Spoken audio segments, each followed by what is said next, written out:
Just remember this one truth, which is Ahimsa Paramo Dharmaha.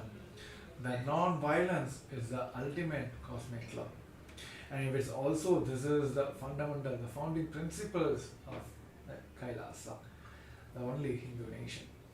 And yes, and also Bhagavan has beautifully explained that non-violence is not just you just establishing the Ahimsa, you practicing Ahimsa every time and enriching people to practice Ahimsa. That's how you be fully established in Ahimsa. So with this powerful space, let us enter into the power manifestation segments. So now all of us will be manifesting the power of third eye, through the blindfolds. So I request all the participants to get ready, prepare your power manifestation kits, Atma Linga, Krishna Sila, Jnananjana, eye bands, pen and paper.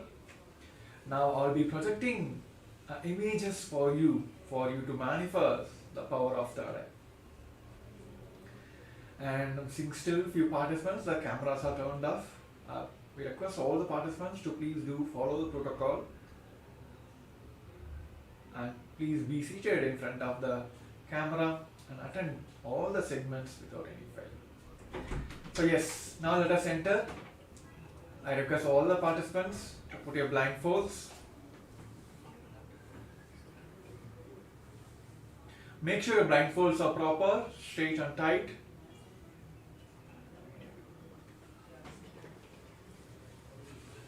Sit straight, head, neck, spine in the straight line. Just intensely visualize Swamiji himself is sitting in your third eye and intensely manifesting as Paramashiva with 25 heads, 75 eyes, just intensely manifesting with that powerful space. Let us chant the Mahavakya Om Nithyananda Paramashivoham. Om Nithyananda Paramashivoham. Om Nithyananda Paramashivoham. Om Nithyananda Paramashivoham. Chanting the Mahavakya intensely.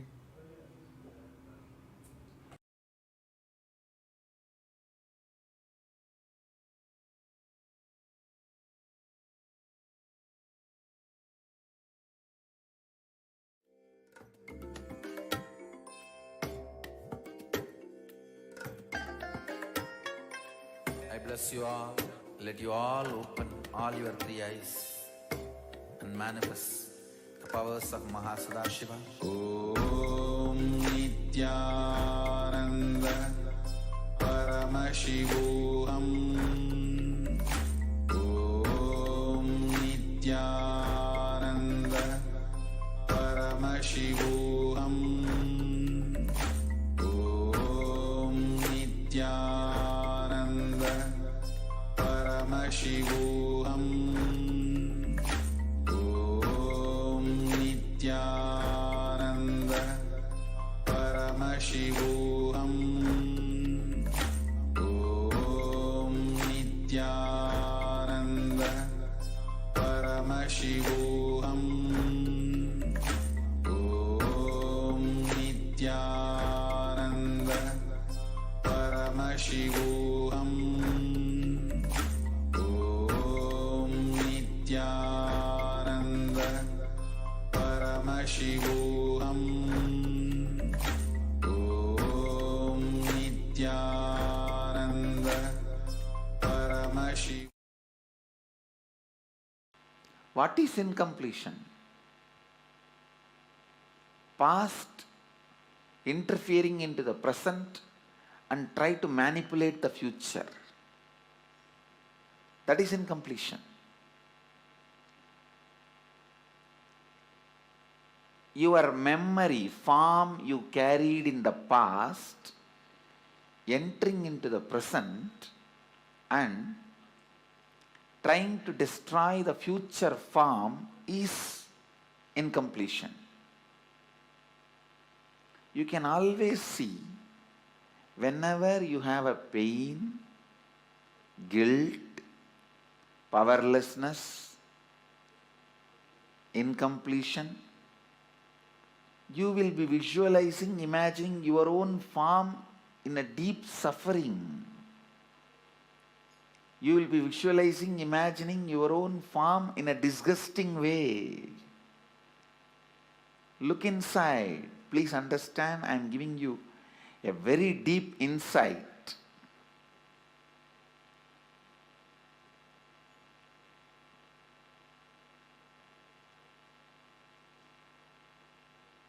Whenever you are powerless,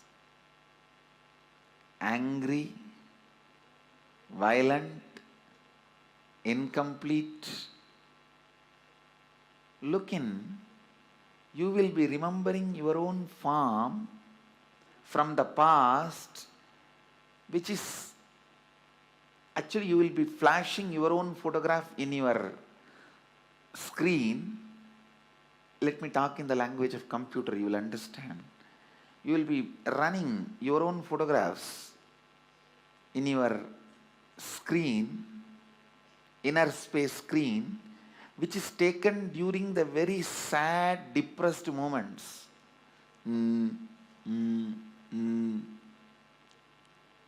What can I do? Lost, over. That kind of the photographs which you have taken at the wrong moment and preserved, stored in high resolution, in a stupid way, in your inner space, you will go on be replaying them. See, whenever you are powerless, you are not going to remember the full smile photograph of you or the ecstatic photograph of you. When you remember that, you are going to be in the space of completion.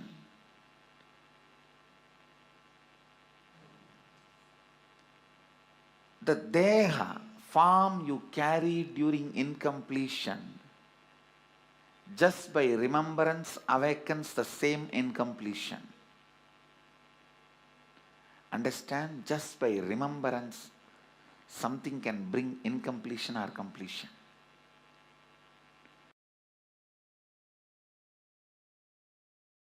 The moment one incompletion is triggered by somebody, then that's all. You don't see the world anymore. The world does not exist, only my world exists. That is what Nithyananda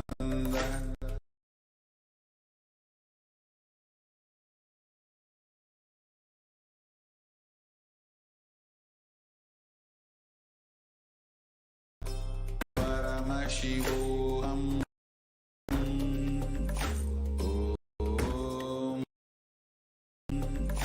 Om Nithyananda.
your answers now. So here in the picture which is selected for all of you is Swamiji himself is doing the alankar, the Chandan Kapu alankar for Bhagavan Ganapati. So I think everywhere this Ganesha fever has started, so right? So we have one more day for the wonderful celebration of Mahaganapati, the most loved and celebrated Hindu god, I would say, like across the world. So yes, and if any of you have manifested, please take a moment. Also share how you are able to manifest this power. And if you are facing any obstacles, please do share that also. So in the next segment, I'll be able to scan and give you the solutions for it to manifest. So yes, so with this, we'll be moving on to the next segment. So in the first segment, we have seen about non-violence, and we have completed with all our boredom patterns. See, when you look at like all these boredom patterns or the non-violence, we always pick it up from our past, how we had experienced that and how we are able to tackle that. Even though the same completion exercise you might have done in the past and you still feel like incomplete about that, oh, still I'm not able to complete from all these patterns. Somewhere we are still dragging from our past. That is why Swamiji always tells that we never live in the present moment, because we always always worried about our past and incomplete about our past and worried about the future. And of course, the future decision you'll be making based on the past, and you'll be always living in the past. So that's how we never live on the present moments. So to begin with, let us deep dive into how we can complete from our past. So in this segment, we're gonna understand the science behind and the powerful cognitions for us to understand and complete with our past. So now we're gonna have a short video clip, followed by we're gonna have an internal exercise to complete with our past. So I request all the participants to get ready and sit straight. Just come to any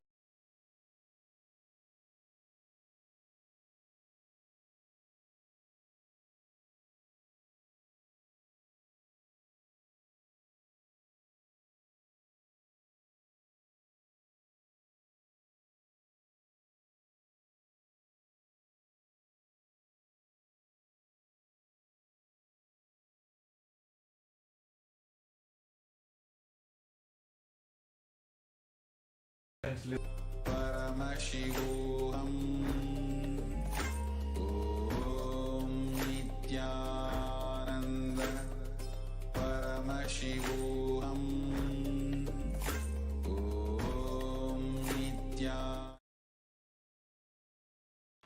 What is incompletion? Past interfering into the present and try to manipulate the future. That is incompletion. Your memory, form you carried in the past, entering into the present and trying to destroy the future form is incompletion. You can always see whenever you have a pain, guilt, powerlessness, incompletion, you will be visualizing, imagining your own form in a deep suffering. You will be visualizing, imagining your own form in a disgusting way. Look inside. Please understand, I am giving you a very deep insight.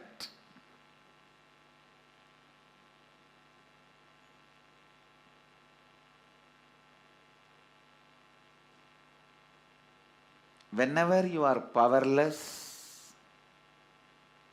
angry, violent, incomplete, look in, you will be remembering your own form from the past, which is actually you will be flashing your own photograph in your screen.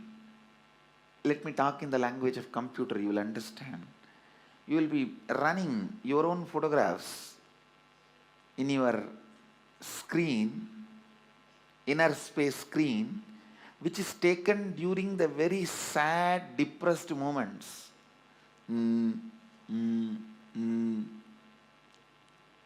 What can I do? Lost, over. That kind of the photographs which you have taken at the wrong moment and preserved, stored in high resolution, in a stupid way,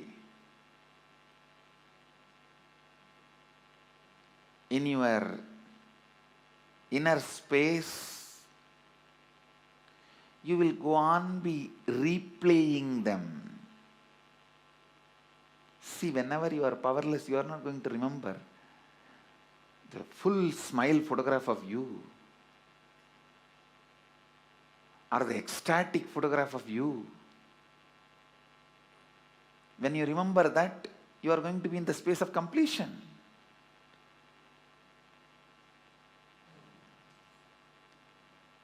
The deha, form you carry during incompletion, just by remembrance awakens the same incompletion. Understand? Just by remembrance, something can bring incompletion or completion.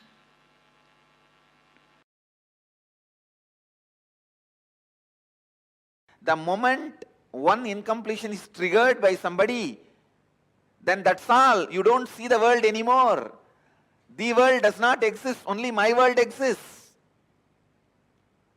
That is what is meant by the great Mahavakya, Jagat Mithya. What you perceive as my world is Mithya.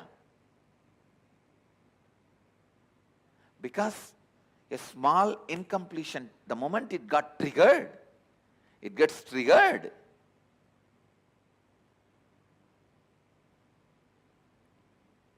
A small incompletion, the moment it gets triggered, you stop seeing the world and you are deluded in my world. Brahma Satyam, Jagat Mithya. I don't disagree. Jagat Mithya. But that does not mean in your actions you will not radiate the truth Brahma Satyam. In your actions also, you have to radiate the truth of oneness, non-dual consciousness. While you are seeing your finance, your accounts, sitting with your auditor, do you feel that oneness without falling into the powerlessness? While you are sitting with a spouse and having a dinner or lunch, do you feel that oneness without falling into the powerlessness? When you are sitting with your team and discussing your corporate strategy, your office strategy, your consciousness, does your consciousness be established in that oneness and non-duality without falling into the powerlessness? Look in.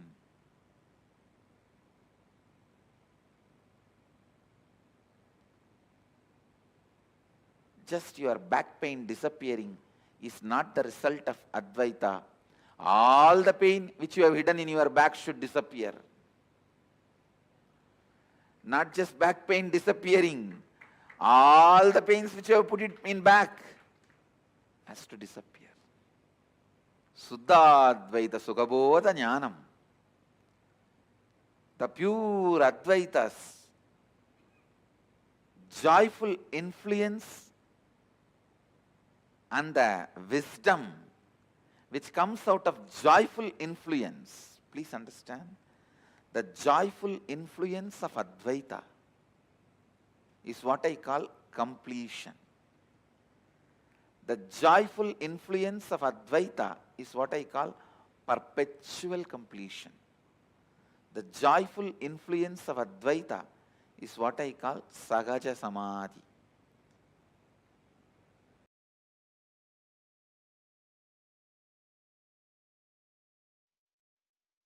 Paramashiva's own reflection, his own reflection in this universe is yourself. Yourself's original source in the parallel universe is Paramashiva. Listen.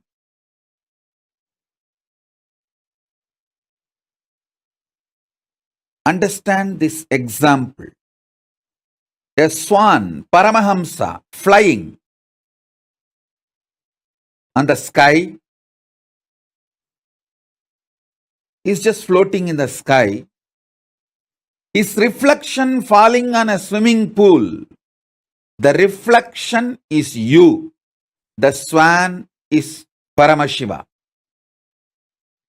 The swimming pool is your body.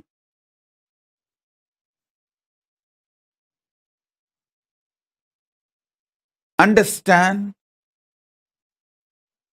the moment reflection looks back to the source, it realizes it was, it is, it will be forever Paramashiva. Sometimes the reflection feels it is being hurt by the waves in the swimming pool.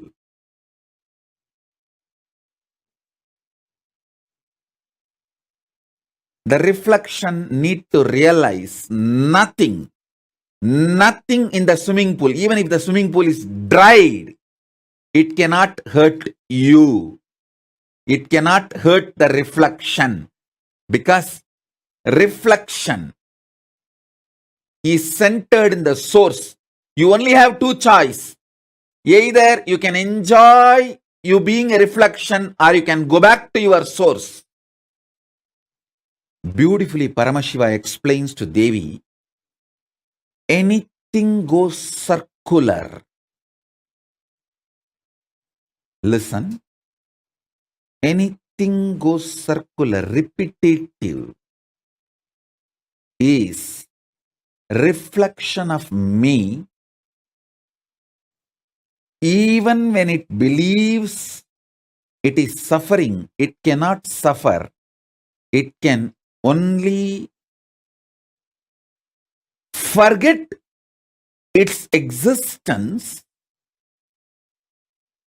In the delusion, it can force itself and imagine itself as if it is suffering.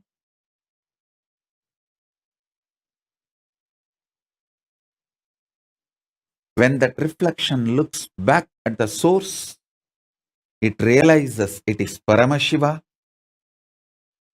It can never suffer. Listen. Listen to this deeply. You in the parallel universe is Paramashiva, the great swan floating in the space. The reflection of that great swan on the swimming pool in this universe is your individual self. That swimming pool is your body.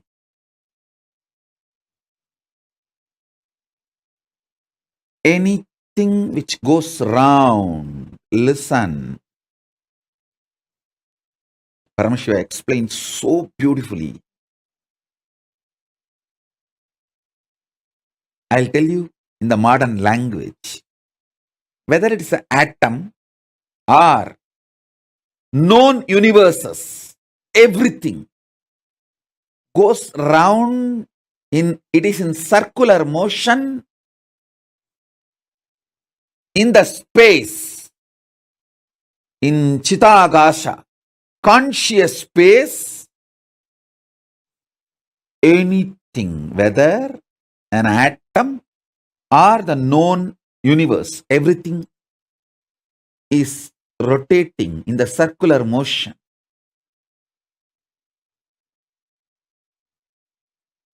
What is created in the circular motion is called circular time.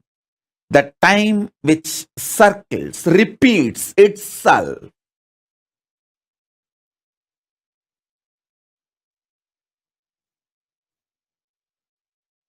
You can see in your body, your hunger repeats itself.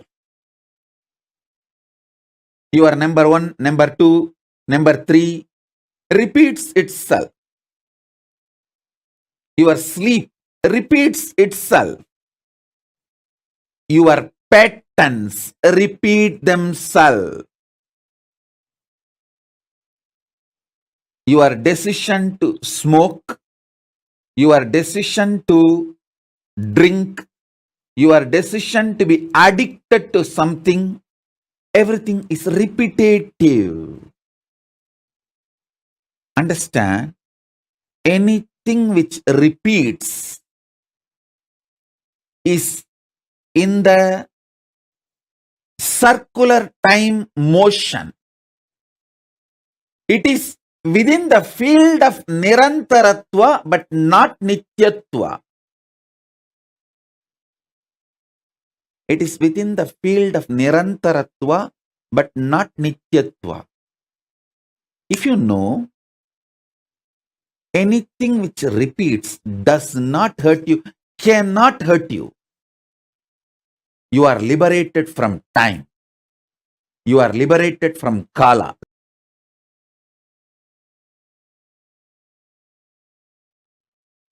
Among the 7 dimensions of the time,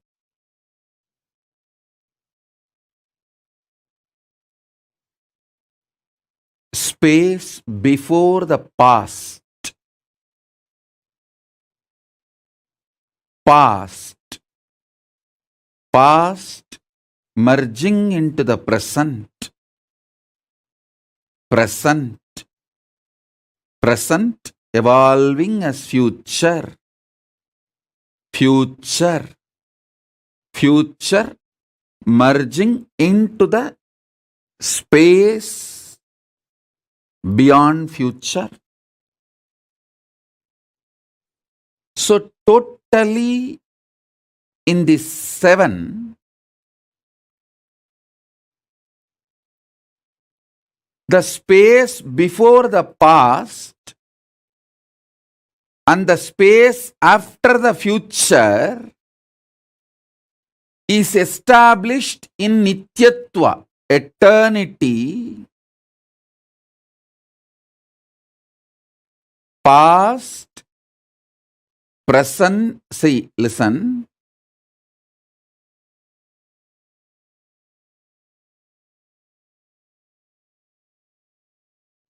Past becoming present, present evolving as future, future.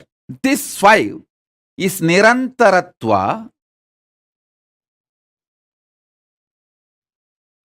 In this Nirantaratva 5, only the present moment touches Nityatva. So, if you want to enter into Nityatva, voluntarily, if you want to break this Kala Chakra consciously, the door is open only in the present. The cumulative effect of all the practices you did and the initiations you received enters into the present.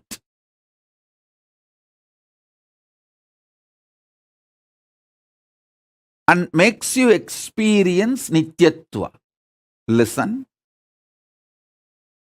I wanted all of you to remember the cognitions I gave about Nityatva and Nirantaratva. Nityatva is 7, Nirantaratva is 5.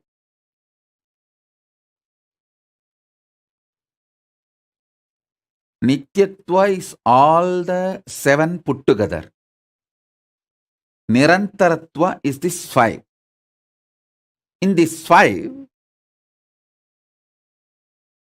only in the present moment you touch eternity. Before the past, if you enter into that space, you can touch eternity. Through completing with all your past, you can reach that. Sometimes it may take even few janmas to reach that. And through the future, you can reach the space beyond the future by constantly being in Nirvikalpa Samadhi, burning all your desires and patterns which want to repeat itself. You can reach. Again, that also sometimes may take few janmas. But entering into that Nityatva can happen in the present moment just through initiation.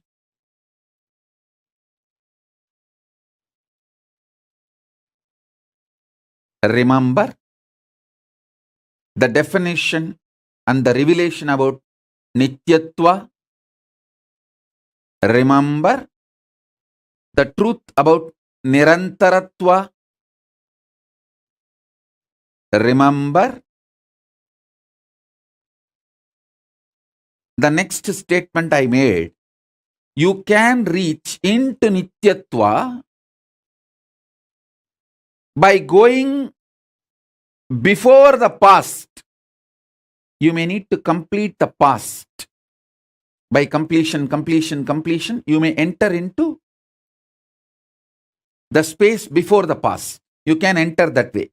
That is also one path. There is another one path where you can enter into the Nityatva by exhausting all your future. By being in Nirvikalpa Samadhi, you burn all desires, all seeds, all bijas which can manifest your future, all karmas burnt. And then you enter the beyond future space, Nityatva. That is also possible. But both will take few births to achieve. At present, in this very moment, through initiation, I can put you into eternity, Nityatva. In this present, 3 things are going on inside you. The identity default you cherish. And the identity you consciously want to manifest. And the struggle between these two identities, your doubts, hatred, denial.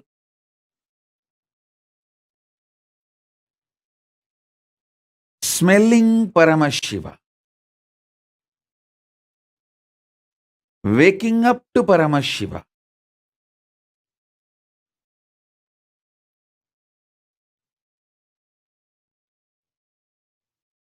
Waking up to this highest. In this moment present, it can be done through the initiation.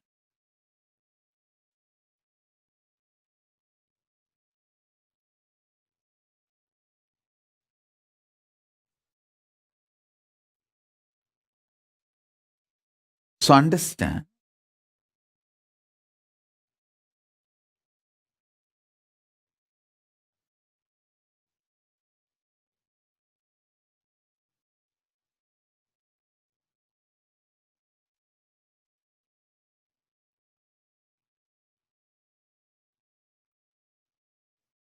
That is why always the ultimate manifests through initiation. Small things you can achieve on your own through tapas. But the ultimate is done only through initiation. It is only the transmission of lamp from fire. The fire is lit. From a lamp, living lamp, another lamp is lit. So, smelling Paramashiva, waking up to Paramashiva,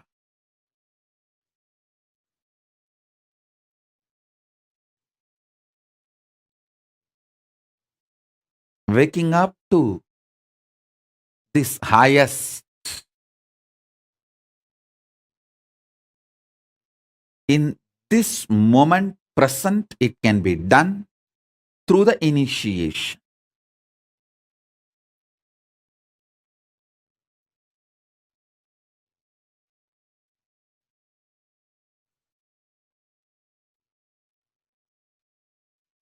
So understand,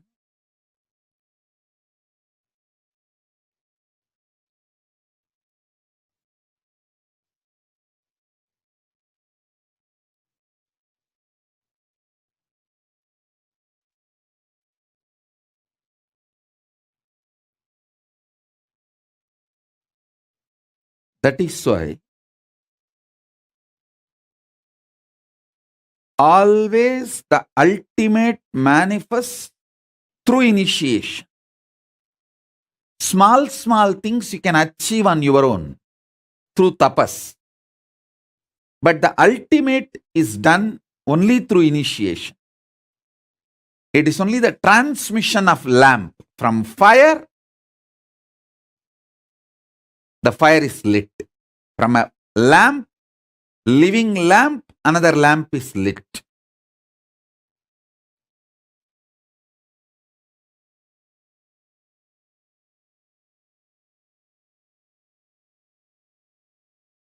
I'll explain this eternal, the truth of eternity.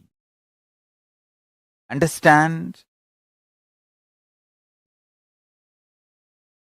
Many of your patterns, sufferings, fears are impulsive, not existential based. If you decide to sit with you and relaxed way look at you and have a matured conversation with you, much of your fears have no place inside you. If you just want to throw tantrum, how can he do that? How can she do that? How can this person do that? How can that person do that? If you are interested in throwing tantrum, all the fears, greed, everything has a place in you. But this constant tantrum-based reaction and action, the life you are going to manifest around you is going to be hell. Listen to that truth. See, the constant tantrum throwing, violent hatred, action, reaction, you are going to create hell around you.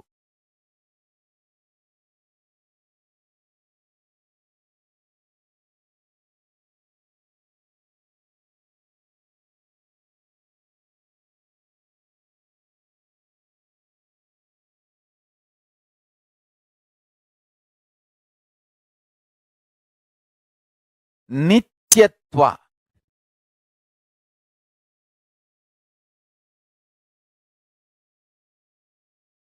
I can use and maybe I'll create a new word. Eternal, cosmic constant.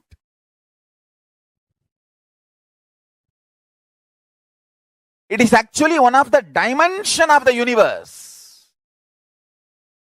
One of the fundamental quality you need to access the eternal dimension of you is having restful, matured conversation with you. What am I doing? Where am I going? I am going to be eternally alive. Am I planning and building my life for that? Or am I just agitated, tantrum throwing child, thinking that there is no tomorrow? When it comes, let me face. Understand? All suffering is nothing but having this attitude. When it comes, let me face, and when it comes, you will not be able to face. That is the suffering. Understand? This is too important statement I am making. All suffering in your life is because of that blind spot you have. When it comes, let me face, and when it actually comes, you won't be able to face.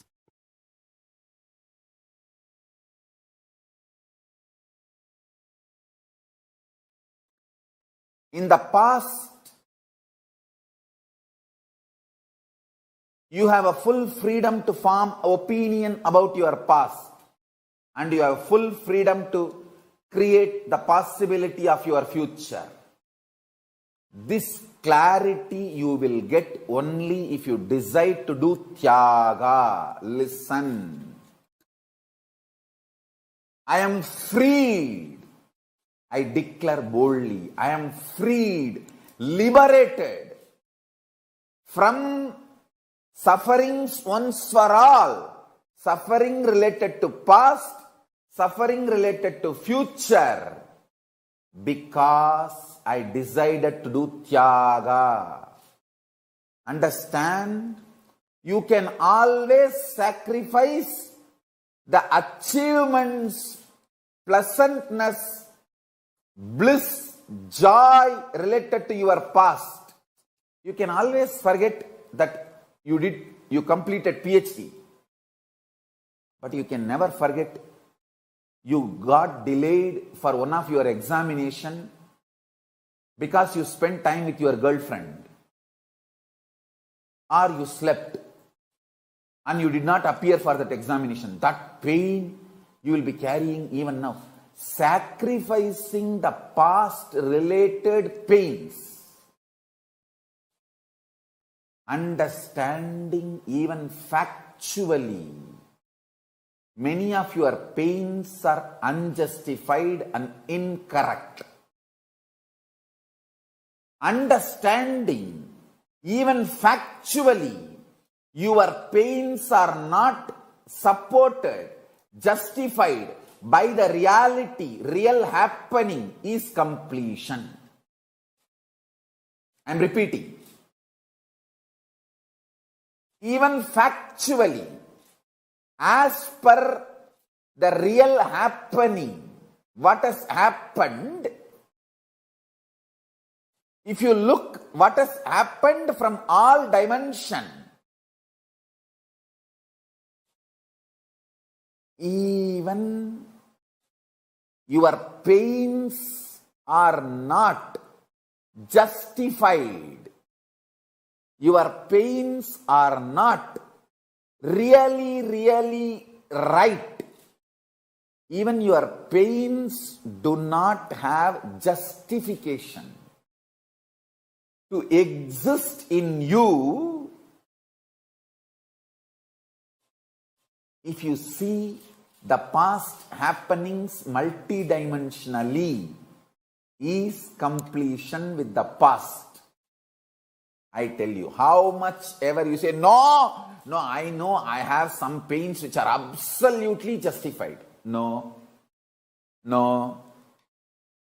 You may be Guni, you may be Kaikeyi, you may be Surpanaga. You may be Danganaka duck, Dinganaka dick, I don't care. You are wrong.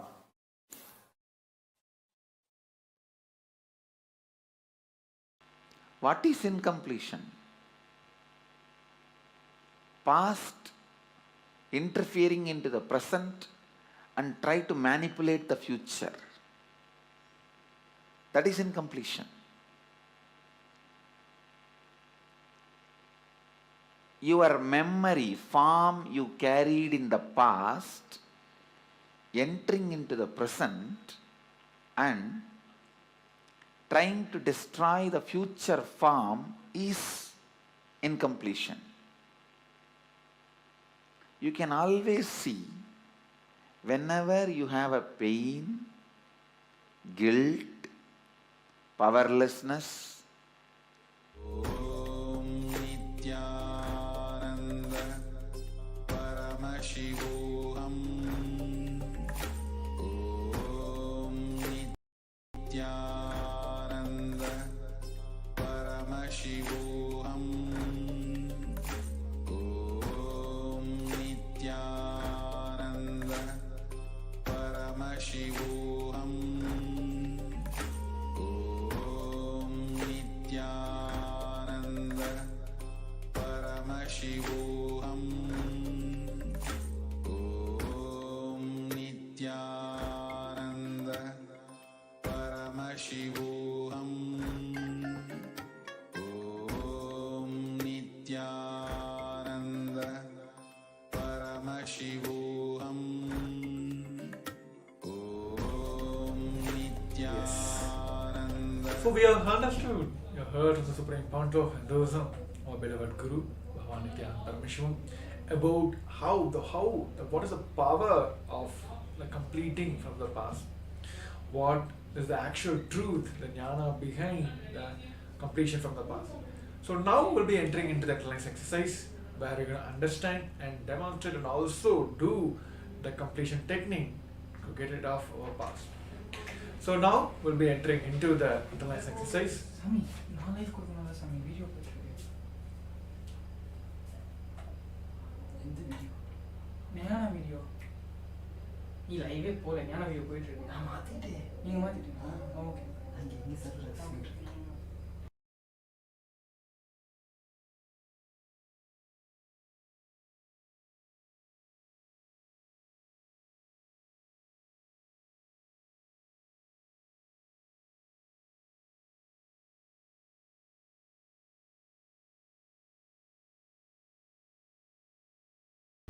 Okay.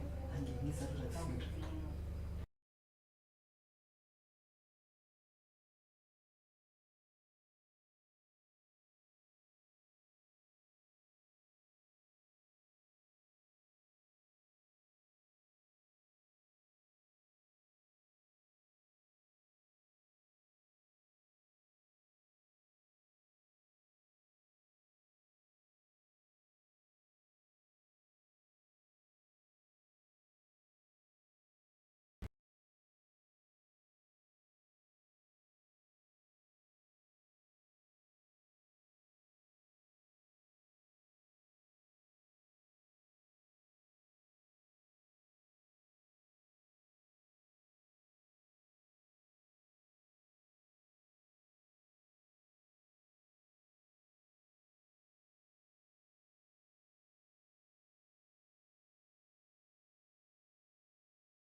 Paramashivoham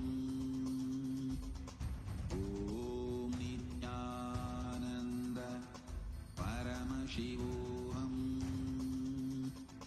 Om Nithyananda Paramashivoham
Nithyananda Paramashivoham. Om Nithyananda We apologize for the meter glitch. So now we'll be continuing the internalize exercise. So now we have heard from the Supreme Pontiff of Hinduism the science of completing with the past. So now let us understand the truth of the eternity, which the many of our patterns, the sufferings, fears are impulsive and non-existent based. See, just if we decide to sit with you and relaxed way, look at you and have the mature conversation with you, much of your fears have no place inside you. Just if you consciously, each one of us sitting today, if we just consciously decide and sit with ourselves in a relaxed way, looking inside and have a mature conversation with ourselves, many of our fears, which you feel that there is no place inside you, you just want to throw tantrum. Yeah, how can he do that? How can she do that? How can this person do that? How can that person do that? If you are interested in throwing tantrum, all the fears, greed, everything has a place inside you. But this constant tantrum based reactions and actions, the life you are going to manifest around you is going to be the hell. If you're just going to be in constant tantrum throwing lifestyle, will be manifesting a hell outside and inside us and outside around also. So today, this Diksha, the Bhagavan's Bhairava's Diksha, which we're going to receive today also, is the ultimate boon which we are all going to manifest today, which has the power to delete the entire past and also quicken anything you want to manifest in the future. That which takes janmas to reach just through this initiations. Of course, the Guru Gita says the Guru just wipes off with the big toe of his left foot your fate which Brahma has written on your forehead. So whatever the Brahma has written as like karmas or the fate in our forehead, many of us believes that everything is written, right? So all this, just our Guru's grace, he can just wipe off with his big toe on his left foot. And today all of us are blessed to have a Supreme Pontiff of Hinduism himself as the 1008th incarnation of Paramashiva, intensely manifesting as our Guru, and Paramashiva himself is going to give this wonderful boon to all of us to delete the entire past and also quicken whatever you want to manifest in your future. So now please spend 10 minutes to identify what you would like to manifest in your life. Just forgetting about the entire past, completing with the entire past, pen down what you want to manifest in your life.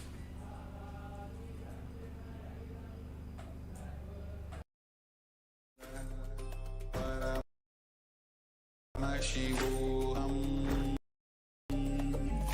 Om Nithyananda Paramashivoham.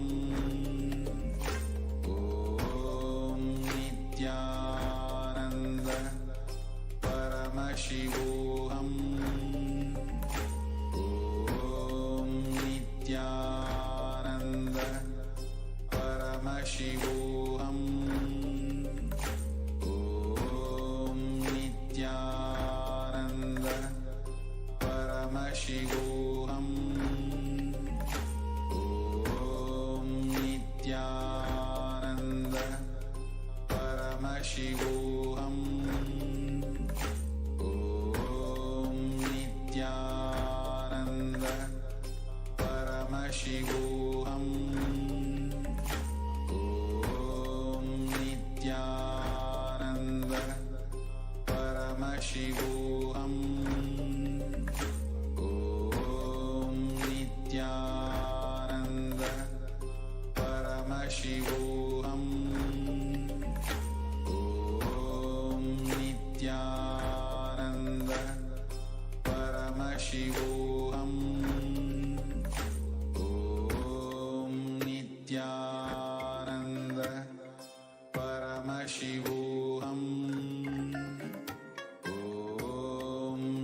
Nithyananda Paramashivoham. Om Nithyananda Paramashivoham. Om Nithyananda Paramashivoham.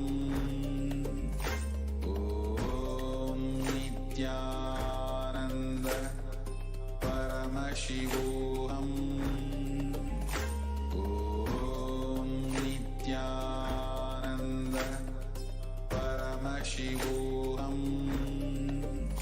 Om Nithyananda Paramashivoham. Om Nithyananda Paramashivoham. Om Nithyananda Paramashivoham.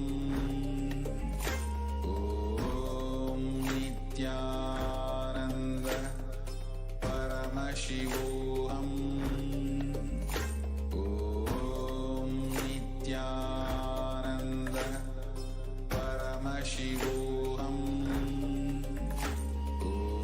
Om Nithyananda Paramashivoham.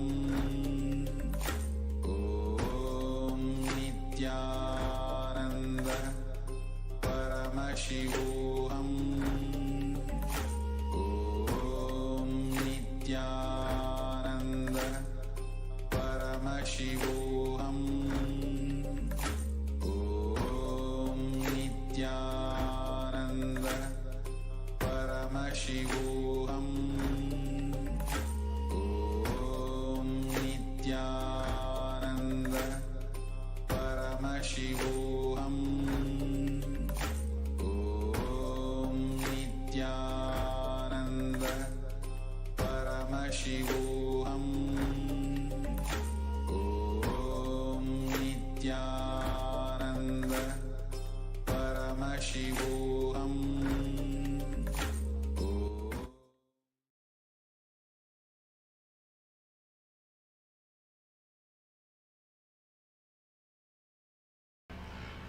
Yes. Now, all of us have written that what we want to manifest in our life. So, before we're going to get blessings and diksha from the Supreme Pontiff of Hinduism today,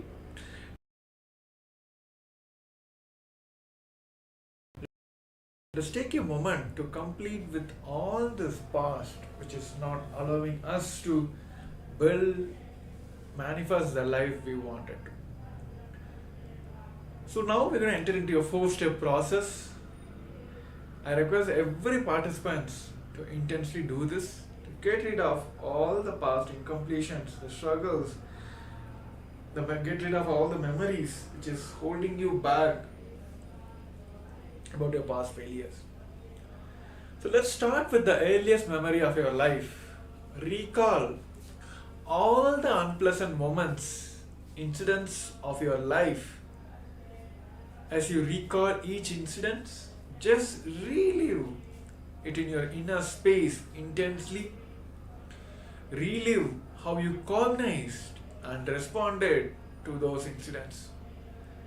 This will make you realize how you have grown or shrunk. Either way, it will give you the right understanding about how the past you have held the past and how it is still holding you onto those moments. So let's intensely do this now. Let's recall all the unpleasant moments, the incidents in our life. As you're recalling, please relive how you cognized and responded to those incidents. Shivoham. Om Nithyananda Paramashivoham. Om Nithyananda Paramashivoham. Om Nithyananda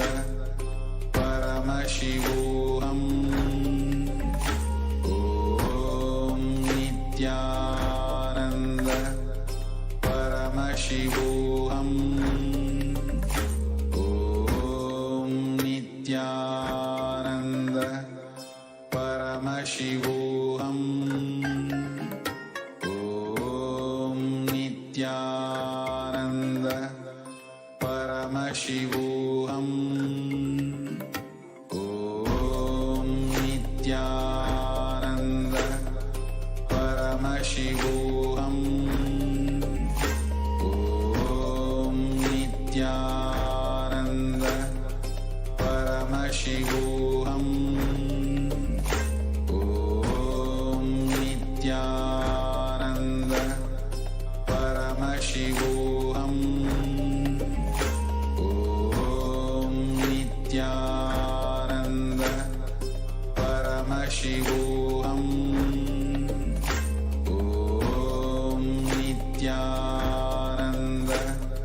Paramashivoham. Om Nithyananda Paramashivoham. Om Nithyananda Paramashivoham. Om Nithyananda Paramashivoham. Om Nithyananda Paramashivoham. Om Nithyananda Paramashivoham. Om Nithyananda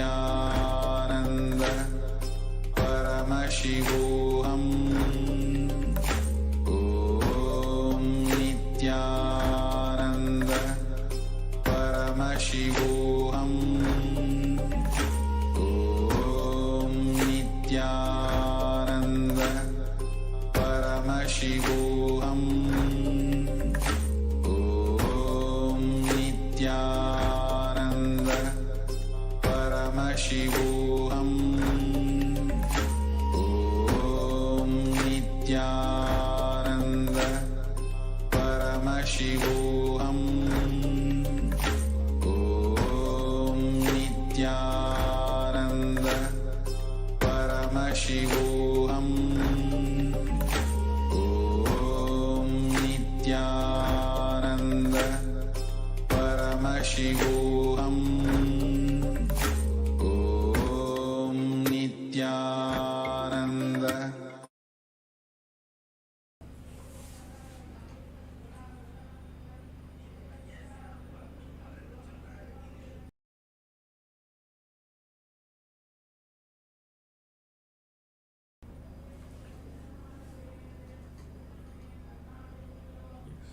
So after reliving, write down each memory as clearly as if you are writing a story. Whatever the incidents you remembered and relived, please write down each memory as clearly as if you are writing a story.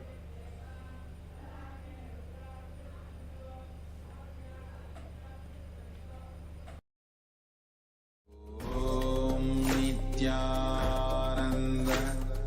Paramashivoham. Om Nithyananda Paramashivoham. Om Nithyananda Paramashivoham. Om Nithyananda Paramashivoham. Om Nithyananda Paramashivoham. Om Nithyananda Paramashivoham. Om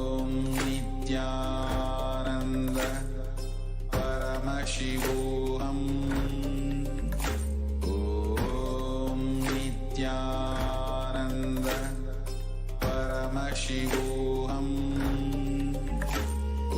Om Nithyananda Paramashivoham. Om Nithyananda Paramashivoham. Om Nithyananda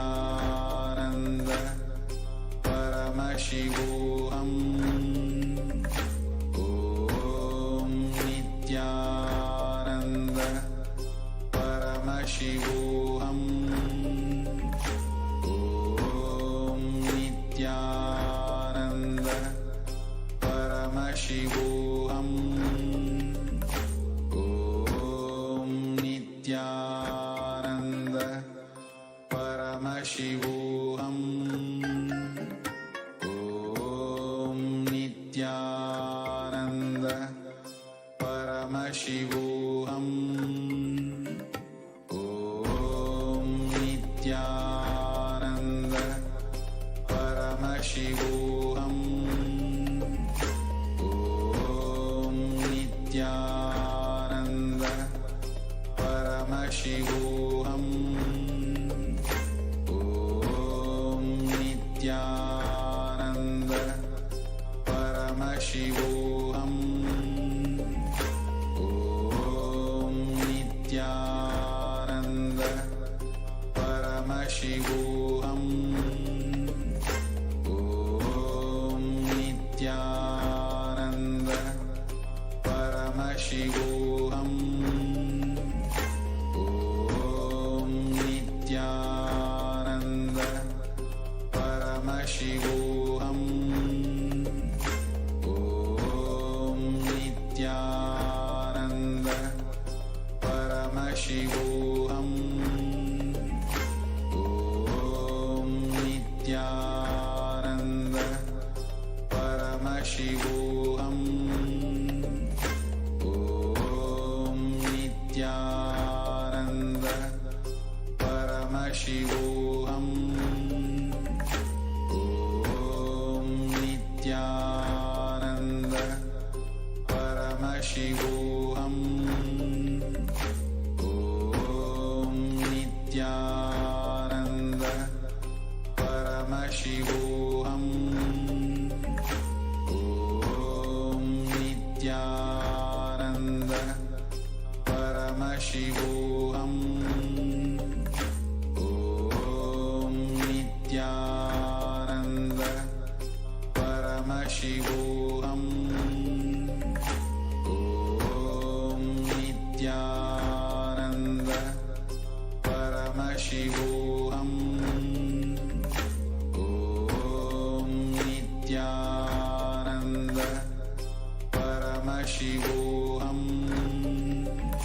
Om Nithyananda Paramashivoham. Om Nithyananda Paramashivoham. Om Nithyananda.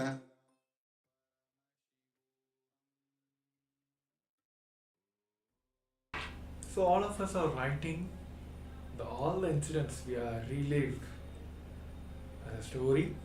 Now once moment you finish writing, pick up a mirror and start reliving the incident in front of the mirror. And also please do listen to the person whom you're seeing, the person you're seeing inside the mirror. So let's take a moment now. After finish writing all the incidents, please do relive the incidents in front of the mirror.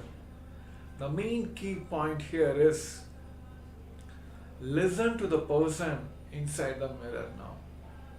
So let's take a few moments to finish the third step in this process of completing with our past.